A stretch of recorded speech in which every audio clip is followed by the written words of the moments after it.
நண்பர்களுக்கு வணக்கம். இன்றைக்கி வந்து பார்த்திங்கன்னா படப்பை வண்டலூர் பக்கத்தில் படப்பைன்ற ஊருக்கு வந்திருக்கோம். இதுதான் வந்து நாங்கள் வழக்கமாக செடி வாங்குகிற கார்டனு. இந்த கார்டன் பேர் பார்த்திங்கன்னா எஸ்எம், அதாவது மகாலட்சுமி ஃபார்மு, எஸ்எம் நர்சரி. இன்றைக்கி வந்து பார்த்திங்கன்னா செங்கல்பட்டு மாவட்டம் வண்டலூர் பக்கத்தில் குமிழின்ற கிராமத்தில் வந்து இன்றைக்கி சர்ச்சில் மரம் வைக்க போகிறோம்.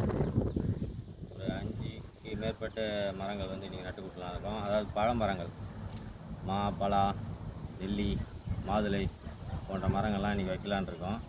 சரி, அதை வாங்கிறதுக்காக தான் இன்றைக்கி வந்திருக்கோம். அது ஒரு பக்கம் இருக்கட்டும். இப்போ நிறைய பேர் வந்து உங்கள் வீட்டில் நாங்கள் செடி வச்சோம் வளரல அப்படின்னு ஒரு இது இருக்கும். நாங்கள் எவ்வளோ செடி வச்சு பார்க்குறோம், வளர மாட்டேது அப்படின்ற ஒரு கம்ப்ளைண்ட் இருக்கும். எங்களுக்கு தெரிஞ்ச ஒரு சின்ன சின்ன டிப்ஸ்லாம் சொல்கிறோம். இங்கே இப்போ இந்த கார்டனில் பார்த்திங்கன்னா செம்மண் உரம் கலந்து விற்கிறாங்க. அதாவது செம்மண், அந்த ஆட்டு எரு இல்லை மாட்டு எரு, இதை கலந்து விற்கிறாங்க மூடை. அதாவது 200ரூவாய்க்குள்ளே தான் இருக்கும், இல்லை 200ரூவா இருக்கும் மூடை. நான் கேட்டு உங்களுக்கு அடுத்த வீடியோவில் சொல்கிறேன். அதை வாங்கி ஒவ்வொரு மரத்துக்கும் கொஞ்சம் கொஞ்சம் 10 மரம் இதுனா 10 மரத்துக்கும் பகிர்ந்து நீங்கள் போட்டிங்கன்னா அந்த சத்து இறங்கியே வந்து மரம் அந்த வேருக்கு வந்து சத்து வந்து நல்லா வளரும். ஸோ இது நாங்கள் ட்ரை பண்ணியிருக்கோம், அதனால் சொல்கிறேன்.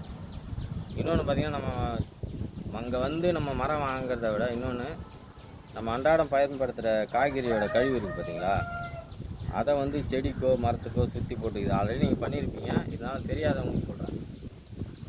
இந்த காய்கறி கழிவுகள் இருக்குது, நம்ம வெட்டுறோம், வெங்காயம், தக்காளி, கேரட்டு, இதோடைய கழிவுகளை வந்து மரத்தை சுற்றி போட்டு டெய்லி தண்ணி ஊற்றிக்கின்னு வந்தீங்கன்னாவே அதுவே ஒரு எரு தான்.